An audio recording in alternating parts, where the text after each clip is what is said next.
Hello दोस्तों। तो चलिए शुरू करते हैं आज का न्यू वीडियो।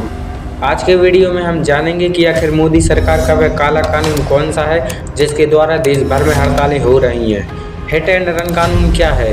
क्या यह केवल ट्रक ड्राइवर्स पर ही लागू होता है या फिर यह सभी ड्राइवर्स पर लागू होता है? हिट एंड रन कानून मोदी सरकार क्यों लाई है और आखिर क्यों सभी ट्रक ड्राइवर्स और बस ड्राइवर्स इस कानून का विरोध कर रहे हैं और इस कानून से हम पर क्या प्रभाव पड़ेगा, और जानेंगे कि आखिर इस कानून का देश पर क्या प्रभाव पड़ेगा। इसके अलावा हम यह भी जानेंगे कि इस कानून के क्या फ़ायदे और क्या क्या नुकसान हैं। गरीबों से लेकर अमीरों तक हिट एंड रन कानून किन किन को प्रभावित करेगा। तो चलिए शुरू करते हैं।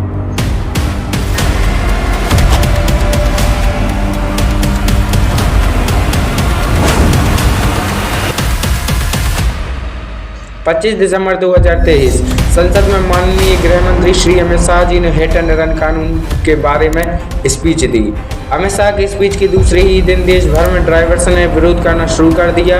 क्या बस ड्राइवर, क्या ट्रक ड्राइवर, सभी ने एक साथ हड़तालें शुरू कर दी। पेट्रोल पंप में पेट्रोल नहीं बचा, कारखाने में सामान लोड होना बंद हो गया, स्कूलों में बस ड्राइवरों ने बच्चों को ले जाने से मना कर दिया और देश भर की सप्लाई चेन ध्वस्त हो गई। ट्रांसपोर्ट सिस्टम पूरी तरीके से तहस नहस हो गया और जनता भी इन सबसे परेशान हो गई। सारे के सारे ट्रक ड्राइवर्स और बस ड्राइवर्स एक साथ हो गए और इस कानून का विरोध करने लगे। लेकिन एक मिनट, आखिर हिट एंड रन कानून है क्या? तो सीधे शब्दों में समझिए कि हिट एंड रन कानून का मतलब है कि पहले मारो और फिर भाग जाओ। अब मैं आपको विस्तार से बताता हूँ।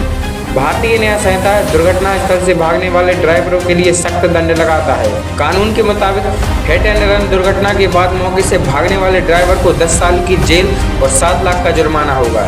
यह कानून निजी वाहन मालिकों पर भी लागू होता है। तो पहला सवाल जो उठकर निकलता है वो यह है कि आखिर ट्रक ड्राइवर और बस ड्राइवर इस कानून का विरोध कर क्यों रहे हैं? तो इसका सीधा उत्तर है कि कई बार ऐसी समस्या आन पड़ती है जब ट्रक ड्राइवर की गलती नहीं होती और सामने वाले की गलती की वजह से उसी व्यक्ति का एक्सीडेंट हो जाता है। जैसे आप इस वीडियो को देखिए।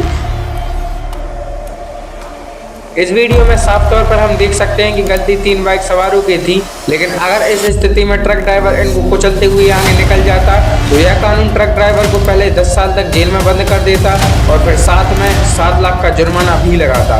यहाँ पर मैं आपके लिए बता देना चाहता हूँ कि यह कानून सभी ड्राइवर्स पर लागू होता है, यह केवल ट्रक ड्राइवर्स के लिए नहीं है।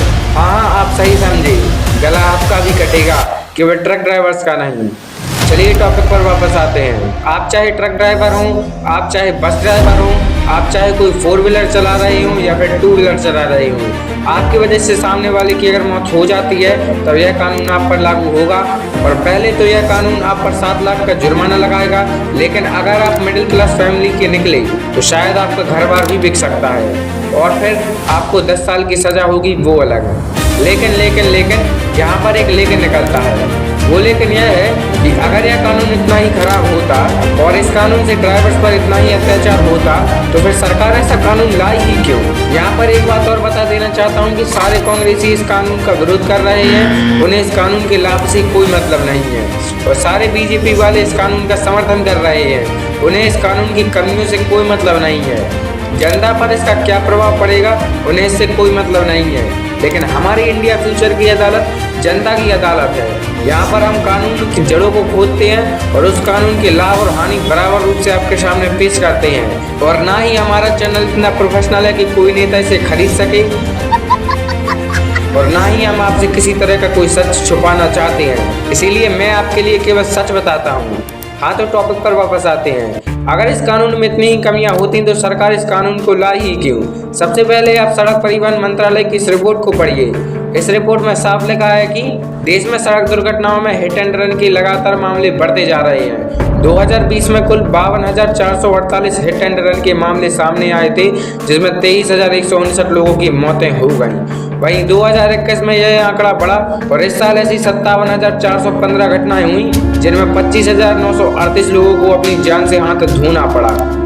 इसके अलावा आपने देखा होगा कि अधिकतर ट्रक ड्राइवर रात को ट्रक चलाते हैं, उनमें से भी 90% ट्रक ड्राइवर शराब पीकर ट्रक चलाते हैं। शराब पीने की वजह से उन्हें कई बार होश नहीं रहता और वह कई बेकसूरों की जान ले बैठते हैं। एक तो कारण यह रहा और दूसरा कारण यह है कि कई बार ट्रक ड्राइवर, बस ड्राइवर या फिर कार चालक जरूरत से ज़्यादा तेज़ी से गाड़ी चलाते हैं। इस वजह से भी कई दुर्घटनाएं हो जाती हैं। इस कानून को लेकर कई सारी मिथ्याएं फैलाई गई हैं, लेकिन मैं आपको बता दूं कि इस कानून का मकसद ड्राइवर्स को डराना नहीं है। इस कानून का मकसद सिर्फ और सिर्फ जनता को सुरक्षित करना है। लेकिन जैसा कि मैंने आपको पहले ही बता दिया है कि कई बार गलती ड्राइवर्स की नहीं होती, तब इस सिचुएशन में यह कानून क्या कहता है। देखिए, अगर ड्राइवर की गलती नहीं है और सामने वाले की गलती की वजह से वह अपनी जान गंवा बैठता है, तब इस सिचुएशन में जो ड्राइवर है वह पुलिस को खुद इन्फॉर्म कर सकता है। इस सिचुएशन में हिट एंड रन कानून के तहत उसे सजा भी कम मिलेगी और जुर्माना भी कम लगेगा।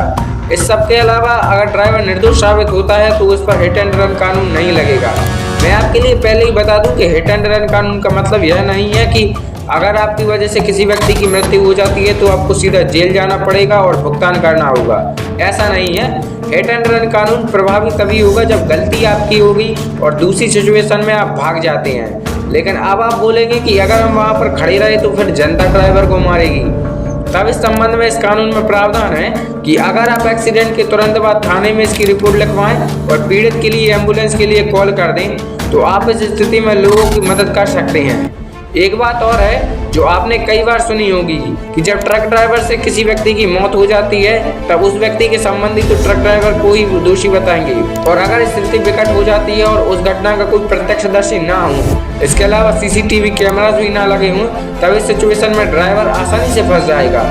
हमारे देश की महान पुलिस उस ड्राइवर को बलि का बकरा बना देगी और खुद इस मामले से जल्दी दूर हो जाएगी। ऐसी स्थिति में हम केवल और केवल सरकार से अपील ही कर सकते हैं। इसके अलावा हमारी पुलिस को भी थोड़ी कार्रवाई करने की अनुमति दी जाए। हालांकि पुलिस के पास कार्रवाई करने का बहुत समय होता है, लेकिन पुलिस कार्रवाई नहीं करती है। पुलिस ऐसे मैटरों से जल्दी छुटकारा पाने के लिए सीधा ड्राइवर पर दोष मढ़ देती है और खुद आराम करती है। आपके लिए एक बात और बता दूं कि देश में हजारों एक्सीडेंट की फाइलें दबी की दबी रह जाती हैं। ना ही पुलिस उनकी तहकीकात करती है और ना ही लोगों को इंसाफ मिल पाता है। तो यहाँ पर मेरा मानना यह है कि कानून को सख्त करने से ज़्यादा अच्छा है कि पुलिस को अपने काम में सख्ती बढ़ानी होगी। इसके अलावा पुलिस पर ऊपर से प्रेशर होना चाहिए। इन मामलों को जल्दी से जल्दी निपटाया जाए और दोषी को सजा दी जाए, ना कि इन मामलों से जल्दी छुटकारा पाने की कोशिश की जाए। तो चलिए इस कानून की कमियों के बारे में और जान लेते हैं। तो मेरे नज़र में इस कानून की पहली कमी तो यह है कि कानून थोड़ा ज़्यादा ही सख्त है, क्योंकि ड्राइवर से यह गलती हो जाती है, लेकिन इसका मतलब यह नहीं कि आप ड्राइवर को 10 साल तक जेल में सड़ाएं और फिर 7 लाख का जुर्माना भी लगाएं। कोई भी व्यक्ति जानबूझकर किसी की भी जान नहीं लेता। हादसे किसी के साथ भी हो सकते हैं, गलतियां किसी से भी हो सकती हैं। देखिए, मैं सरकार से एक बात और कहना चाहता हूं कि कानून की सज़ा को आप 7 साल कर दीजिए, 10 साल कर दीजिए और 20 साल कर दीजिए, लेकिन देश में एक्सीडेंट तब तक नहीं रुकेंगे जब तक देश का इंफ्रास्ट्रक्चर डेवलप नहीं होगा। इसके अलावा लोगों में जागरूकता नहीं आएगी, देश की कानून व्यवस्था सुदृढ़ नहीं होगी, तब तक देश में एक्सीडेंट होते रहेंगे। इसीलिए सरकार को देश के इंफ्रास्ट्रक्चर डेवलप करने पर फोकस करना चाहिए और जनता को सुरक्षित करने पर फोकस करना चाहिए, ताकि ड्राइवर्स की सजा बढ़ाने पर फोकस करना चाहिए। हालांकि मैं इस कानून का विरोध भी नहीं कर रहा हूं, क्योंकि आखिर यह कानून हमारी और आपकी भलाई के लिए ही लाया गया है। लेकिन सरकार को इन 3 क्षेत्रों में तेजी से काम करना होगा अगर देश में एक्सीडेंट्स को कम करने हैं। पहला इंफ्रास्ट्रक्चर, दूसरा देश में सड़कों और रेल लाइनों का विकास और तीसरा शराबबंदी, क्योंकि अधिकतर एक्सीडेंट शराब की वजह से ही होते हैं। यहाँ पर मैं आपसे एक बात और क्लियर करना चाहता हूँ कि हिट एंड रन में 7 से 10 लाख के बीच में जुर्माने का प्रावधान है। मतलब 7 लाख से 10 लाख के बीच में आपसे कोई भी जुर्माना सरकार वसूल सकती है। मेरी इस वीडियो को भविष्य में लोग एडिट करके भी दिखाएंगे और बोलेंगे कि मेरा यह वीडियो फेक है और मैं गलत जानकारी देता हूँ, इसीलिए मैंने आपको पूरी सही जानकारी दी है। आशा है कि आपके सारे प्रश्नों के उत्तर मैंने इस वीडियो में दे दिए और इस वीडियो का नेक्स्ट पार्ट भी मैं लाना चाहता हूँ, लेकिन फिर कभी।